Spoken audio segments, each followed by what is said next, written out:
Hey guys, it's Tyler 2.0, and I want to start doing reaction videos to trailers and give my own insights into them, and also regards to movies and TV shows that I am watching.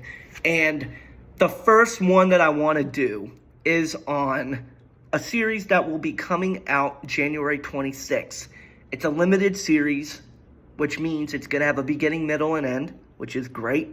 And it's going to be 9 episodes, and that is Masters of the Air, which is on a platform that not a lot of people are talking about. Streaming service, Apple TV Plus, or Apple Plus. And it's a crying shame that we are not seeing Apple promote their shows as much as they should, because I think they are the service right now to beat when it comes to quality over quantity and content. They just had Killers of the Flower Moon come out. It is currently on Apple Plus to go watch. So if you haven't, I would check it out. The one thing I will say about that movie is it's a very, very tough watch.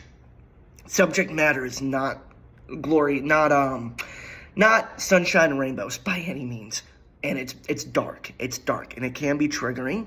So with that note, I will say that. Watch the trailer and read a little bit about the subject matter a little bit before you go into it, because it is it's messed up, but it is about history. So I'll lay at that. But going back to what I was talking about before, Masters of the Air looks absolutely phenomenal. It is directed by Cary Joji Fukunaga. He's the guy who directed No Time to Die. He's a great director. Kind of a shitty human being from what I've been hearing, and there are stories that are out about how he's not the best person.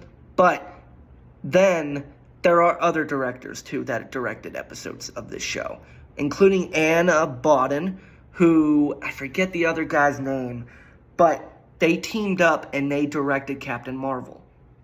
They are directing a couple episodes of this series as well.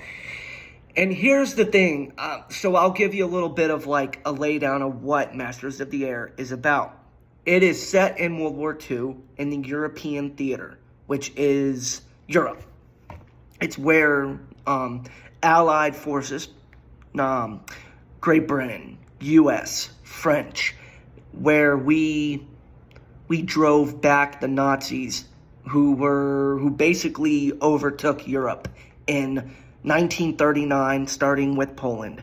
And this series is about Allied pilots. They are the bomber pilots who flew in World War II. And it looks absolutely phenomenal. It is led by teen heartthrob extraordinaire right now, whose career is just going to keep exploding, and I love it, is Austin Butler. He leads the cast. There are so many people in this show that even if you don't know the name, like seriously, I don't know a lot of these names in the series. But here's the thing about, and this is kind of like a delve into what Spielberg and Hanks have done in the past. Band of Brothers in the Pacific, Spielberg and Tom Hanks produced both. And in those series alone, there are people in those series that have careers that are extraordinary right now, including the likes of Damian Lewis, who just finished wrapping Billions, which is one of the best stock market shows I've seen in a very long time. It is phenomenal. Damian Lewis, and another great example, The Pacific has people in it too that are absolutely phenomenal. And again, I think the takeaway that I get from them, especially when it comes to these miniseries about World War II, is them and their casting directors. They can practically, I think, see into the future when it comes to how amazing these actors are that they're bringing in, and actresses that they're bringing in to do these series, because you look at the list again for Band of Brothers in the Pacific and you're like, wow. And that was at the beginning of their careers. And Austin Butler, for all intents and purposes, is at the start of his career when it comes to serious films, and his star is on the rise. And I'll tell you a cool story.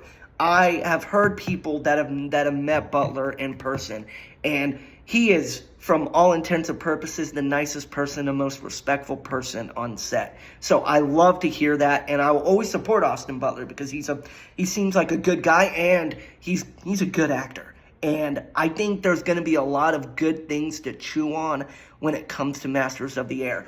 So it is about bomber pilots in World War II in the European theater. And they are flying B-17 Flying Fortresses and B-25 bombers. And I think they're also going to dive into the fighters, like the Spitfire pilots. And the fighter pilots that are the ones protecting the bombers as they're doing their bombing runs to drive the Nazis back to Germany and ultimately defeat the Axis powers in World War II. I am extremely excited again for this series. I think for right now it is in my top 3 series that I'm very excited for in the beginning of the year. I'll go into a little bit more about what else is coming because there's a lot of good stuff. 2024 is going to be a good year for TV, and it's going to be a great year for films. So that's the start of it. I'm excited to see what's to come because there's a lot of good stuff coming. And even if you're like, I don't know if I should get Apple, I think you really should. I wouldn't be putting things in front of you guys that aren't good, that I don't think are going to be extraordinary. And the track record for Spielberg and Hanks and what they are producing, it's going to be I think it's going to be a surefire hit, and it's going to be something that Apple is going to be very proud of. And I know is probably very proud of the fact that they got that kind of a series coming down the pipeline. So again, I would give my anticipation meter, I think I'll start with that. My anticipation meter for this is at an all-time high. I think it would be a 10 out of 10 anticipation. And again, comes out January 26th, so keep that on your radar. Thanks, guys.